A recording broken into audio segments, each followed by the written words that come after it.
Scars Above is a new third-person sci-fi action-adventure shooter.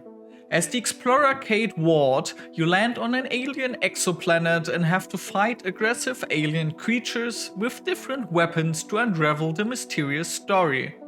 Among the enemies are stronger bosses that can quickly knock you down. To make sure that doesn't happen, I'll explain to you in this video how you can defeat the first two bosses of the game and which mechanics you should keep in mind for all bosses. Welcome to BILDNER TV Gaming. I am Daniel and I will explain to you the first two boss fights of Scars Above. To defeat enemies in Scars Above as easily as possible and with little ammunition, it is important to pay special attention to weak points. Enemies have different hit areas, which cause different amounts of damage. For example, the enemies that often appear in the water at the beginning. If you hit the body, you can do quite a bit of damage, but a shot at the mouth, from which the enemies spit toxin, will do considerably more damage. The same mechanics apply to the stone enemies. You hardly do any damage to the dark grey areas, but if you shoot at the face and stomach, the enemies die much faster. However, there are also weak points that are vulnerable to certain types of damage. For example, these large enemies have blue orbs on their backs that burst when attacked with the electric weapon and cause a lot of damage. The two bosses also have such weak points. First, let's take a look at the Alpha. He is the first boss enemy you will encounter. He is more or less a stronger version of the Alluvials. That's why he is also protected with a stone armor. He will attack you in melee and has an attack where he hits the ground 3 times in a row and deals damage in the line in front of him. Also, if you are too far away from him, he will attack you with a sprint attack. Additionally, the boss can also heal itself when it stands up and beats on its chest. To defeat the boss, we found 2 effective ways. Basically, the boss's weak points are his face and chest. You will have noticed that he has an orange spot in his chest. This is a specific weak spot that you can attack with your fire weapon. To hit it, however, you'll have to wait until the spot is revealed.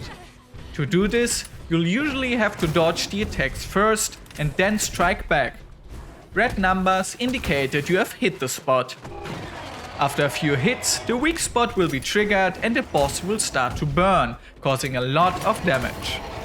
So that's the first way. Our second method doesn't use the fire weapon, needs a lot of ammo, but is safer. When you shoot the Alpha with the ice weapon, you can freeze him after a few shots. So he can move for a short time and is still slowed down afterwards. During this time, you can deal a lot of damage to the weak points with the electric weapon. Another advantage of this method is that you don't have to dodge first. When the boss is frozen, you can always hit a weak spot if you position yourself correctly. However, while he is frozen, it is useless to shoot with the fire weapon at a weak spot in the chest. With these tactics, you should be able to defeat the Alpha with little practice. After that, your path to the Alluvial King, the next boss of the game, begins.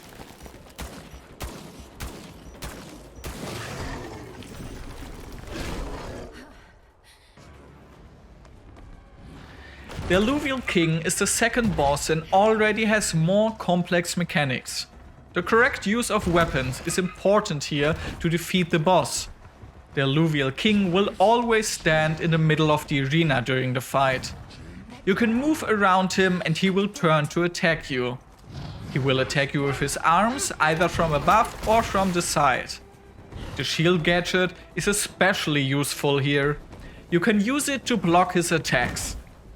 When you have drained about a third of his health, he will spit worms that will damage you in the water of the arena. The water in the arena is divided into 2 parts. So for now, he will only infest one half, you can still stand safely on the other. Later, he will spit worms again and then all the water will be contaminated. To avoid permanent damage, you have to use the ice weapon to freeze the water with the worms. But be careful, because the attacks of the boss can break the ice again. Then you have to freeze the water again. Also, you can stand safely on the short strips of land that separate the water, so that the worms can't hit you. If you watch out for the worms and dodge his attacks or block with the shield if necessary, you should survive for a while. To kill the boss, you first have to shoot the red weak points on his body with the fire weapon. If you hit them in quick succession, 2 are often enough. Otherwise, you'll have to hit the third orange orb as well. Then the enemy is ignited, so he already suffers damage, and out of his head comes the blue brain. The brain is now extremely vulnerable to the electric weapon. With a few shots, he will do enormous damage. After that, however, he will pull the brain back again. You now have to repeat this process. The orange weak spots will appear again. Use them to ignite the Alluvial King and then shoot the brain. If you hit the weak spots too far apart in time and the boss doesn't ignite, you'll have to wait a moment and the orange spots will reappear.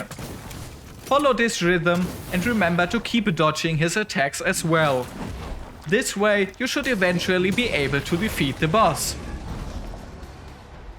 Also, for the later bosses and enemies, you should always look carefully for weak points and take advantage of the different weapons.